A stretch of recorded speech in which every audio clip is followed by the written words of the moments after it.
आगमिकाः ब्रह्मपदेन शिवरस्य शिवयोः सामरस्यं विच्छन्ति। यथा श्रीखण्डभाष्ये अस्माभिः अधीयते तत्र शिवयोः शाश्वतोल्लासः सामरस्य शाश्वतसामरस्य उल्लास एव ब्रह्मपदम्। तत्र ब्रह्मपदं नाम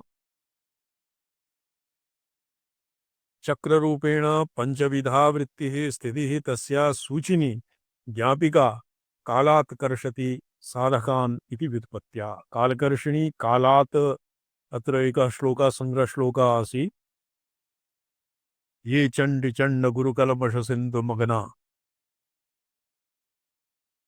ये देवी दुर्धर कृतांत मुखांतरस्था ये चंड चंड गुरु कलमश सिंधु भगना ये काली काल घन पाश नितांत बद्धा तान पासी मूच यसी तारयसी स्मृत कदम शिवमुनि जी समझना।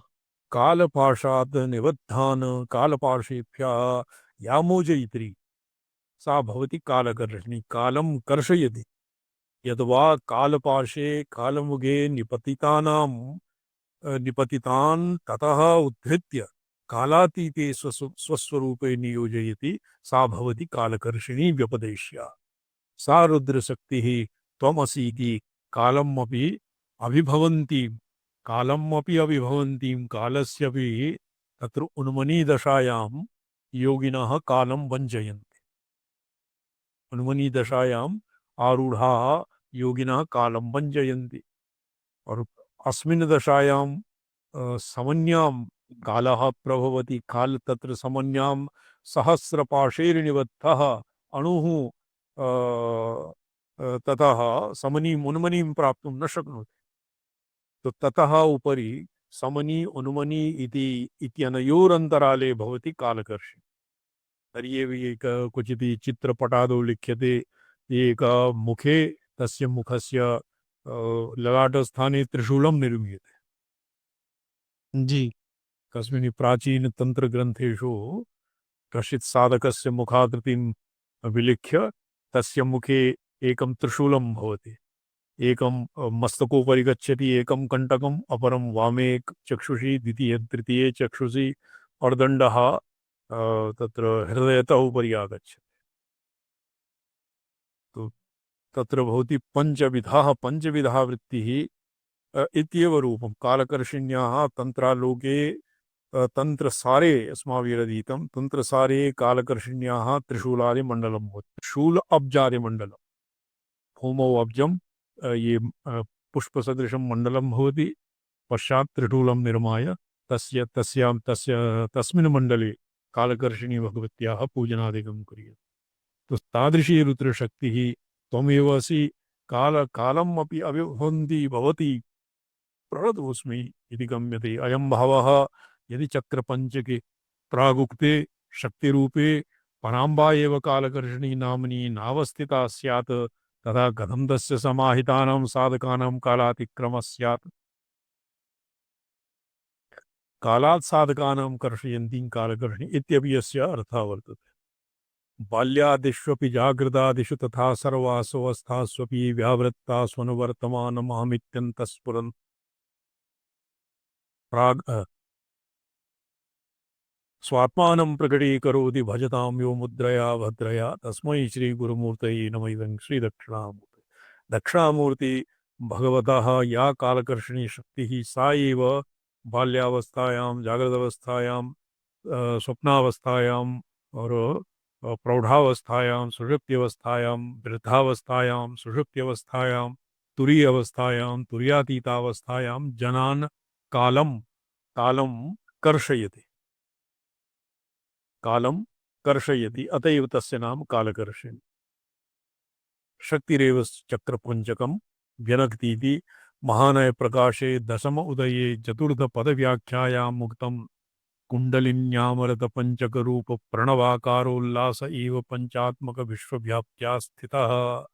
अत्र कुंडल्याम् आवृत पंचक रूप प्रणवाकारोल्लासता अत्र पंच प्रणवाकारत्वं किम्? तो केषांचित् मते पंच प्रणवः भवति मकुटागमादिरीत्या पंच प्रणवः शैवानां पंच प्रणवः। तत्र अका आ आ इत्यादीनां पञ्चप्रणवः।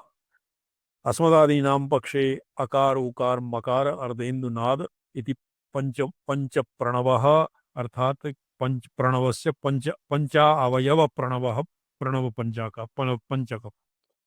तृतीयः पंच प्रणवः भवति पंच प्रणवः हृल्लेखा, प्रथमः भवति रमा हृल्लेखा और मादन बीजम वाग्भव बीजम और शक्ति बीजम। यदा ये महाखोडश्याः उपासकानां कृते एतेषां पंच बीजाक्षराणां पंच प्रणव इति नाम भवति। तो अत्र पंचक रूप उल्लास एव पंचात्मक विश्वव्याप्त्या स्थितः। ये पंचात्मक विश्वव्याप्तिः किम? ये महानय प्रकाश एवं उक्तम, महाकविना न उक्तम। पांक्तम भा इदं सर्वं पांक्तेन सर्वमिदं व्याप्तम। पांक्तम पांक्तम भवति पंचाक्षरम पंचात्मकम। अत्र विश्वस्य पंचात्मकत्वं भूत पंचात्मकत्वेन एतन महानय ग्रंथ दर्शनेन कुंडलिन्यां स्थितस्य चक्रपंचकस्य प्रणवाकार पंचकम।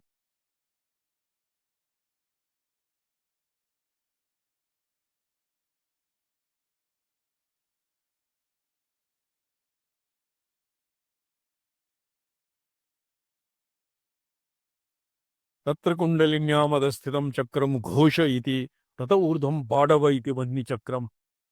घोषः नादः, बाडवः बाडविति वह्निचक्रम, ऊर्ध्वं कुंडलिन्या शिखाग्रभागः, तदुपरि स्थितं बिन्दुचक्रम, ततः पार्श्वे पार्श्वे एव नादचक्रम इति।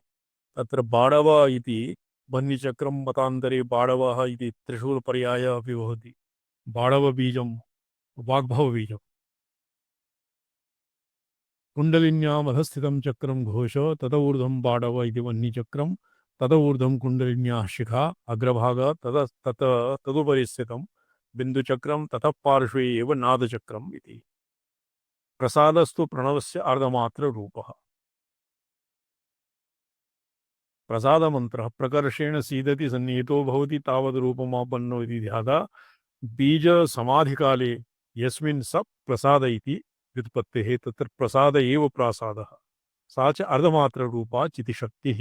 उक्तं सप्तशत्याम् अर्धमात्रासिता नित्या यानुज्जार्या विशेषतः। ये प्रसाद एव प्रणवस्य पंचप्रणवे पंचमः भवति प्रासादः। सानुस्वारः निरनुस्वारः वा।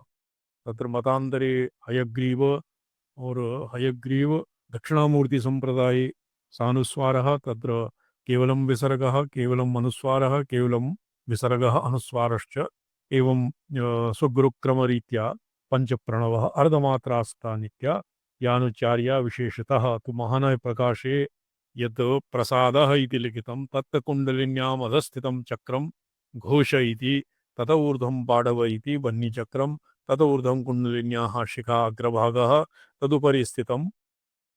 तदुपरि स्थितं बिन्दुचक्रं, ततः पार्श्वे एव नादचक्रम् इति। प्रसादस्तु प्रणवस्य अर्धमात्रा रूपः। एकः मात्रा अस्माकं क्रमे एका मात्रा रमाबीजं, द्वितीयं मात्रा हृल्लेखा, तृतीया मात्रा बाडवबीजम् ऐं चतुर्थी मात्रा भवति पंचम बीज मादन बीजम और चतुर्थी मात्रा भवति बाडव बीजम, अर्धमात्रा भवति प्रसादः। प्रासादः तो प्रकर्षेण सीदति सन्निहितो भवति इति प्रासादः। निर्बीजी समाधि काले यस्मिन् स प्रसाद इति उत्पत्ति सा अर्धमात्रा रूप चितिशक्तिः। प्रणवस्य षडक्षरत्वं रामोत्तर तापिन्याम् उपनिषदि अकार प्रथमाक्षरो भवति, उकार द्वितीयो मकारस्तृतीयः, अर्धमात्रा चतुर्थाक्षरो भवति, बिन्दु पंचमाक्षरो भवति, नादः षष्ठाक्षरो भवति। यदिदं कुण्डलिन्यां षड्चक्रम् अनुमातुः उपलब्धिस्थानत्वेन अनुक्लृप्तम्। कुण्डलिन्यां तन्मातुर उपलब्धिस्थानेन अनुक्लृप्तम्। कुण्डलिन्यां षट्चक्रं तत्र पीठानां निरूपणावसरे भगवती कुण्डलिनी रूपेण योगिनां मूलाधारे तिष्ठति एवं देवी भागवते लिखितम्।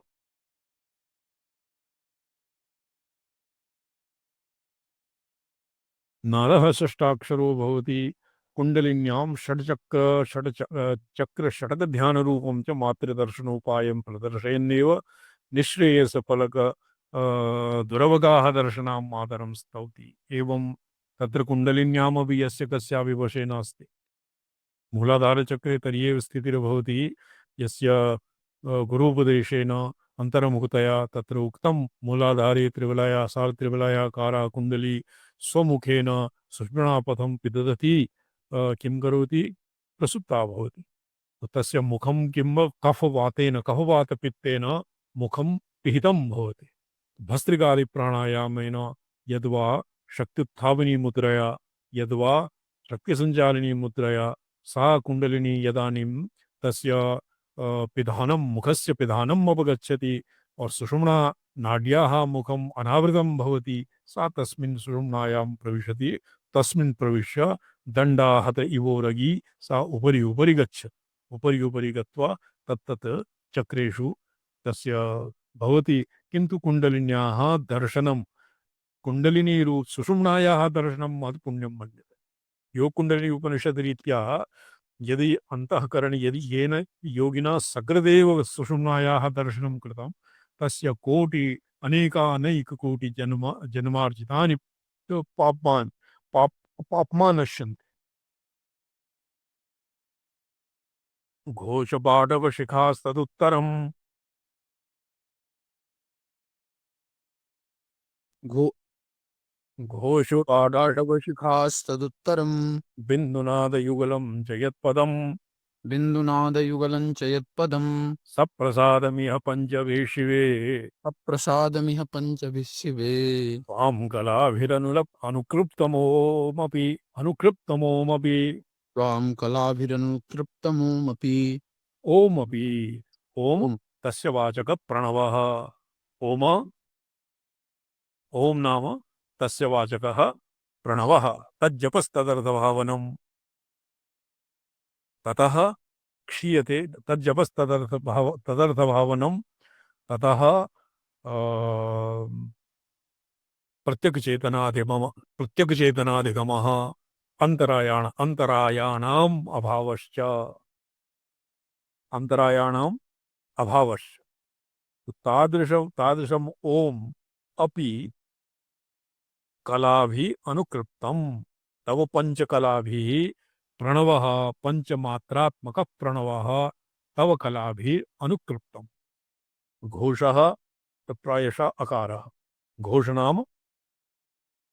घोषः नाम अकारः। एवं अस्य बहु सुकरतरः अर्थः लगति। घोषः अकारः बाणवः उकारः शिखा मकारः तदुत्तरम् अर्धेन्दुः नादः पंचमः ऋणम् सप्रसादः अर्धमात्रा प्रसादः एवं ओंकारः प्रणवः त्वां कलाभिरनुकृप्तः। एकपक्षः। द्वितीये पक्षे एकः भवति अथर्वण प्रणवः। एक स्वर एक स्वरः दीर्घोदात्त एक स्वरः प्रणवः भवति। अथर्वण प्रणवः तत्र भवति केवलम् ओम तत्र ओंकारः भवति। चतुर्थः किं भवति चतुर्दशमः स्वरः ओंकारः ओ तस्मिन् नादबिन्दु इत्यादिकं दत्वा भवति पंचम। यदा ये प्राचीनासु लिपिषु शारदालिप्यक्षरे आदौ ओ लिख्यते औ तस्योपरि अर्धेन्दु दीयते अर्धेन्दोः मध्ये बिन्दुः दीयते तद्भवति प्रणवः। अथर्वणप्रणवपक्षे तत्र भवति घोषपाडवशिखा इत्यादीनां सम्यक् समन्वयः। तो पंच अवयव प्रणव पक्षे तो सुकरावगतिः। तत्र भक्तिपूर्वकं ये प्रणवम् उपासते प्रणवोपासकानां सुकरतया भगवत्याः किं भवति साक्षात्कारः भवति। भगवती अपि न केवलं प्रणवाक्षरात्मिका प्रणवशब्दवाच्या अपि तु प्रणवशक्तस्य अर्धमात्रायां शक्तिरूपेण प्रसादरूपेण स्थितापि वर्तते इति महाकविरभिप्रायः। ओम नमो हम पदार्थाय लोकानां सिद्धिहेतवे सच्चिदानन्दरूपाय शिवाय परमात्मने ओम नमः शिवाय सततं पंचकृत्यविदायिने चिदानन्दघनस्वात्मा परमार्थावासिने Narayan. Ganun Kesom dyan. Kesom na wala.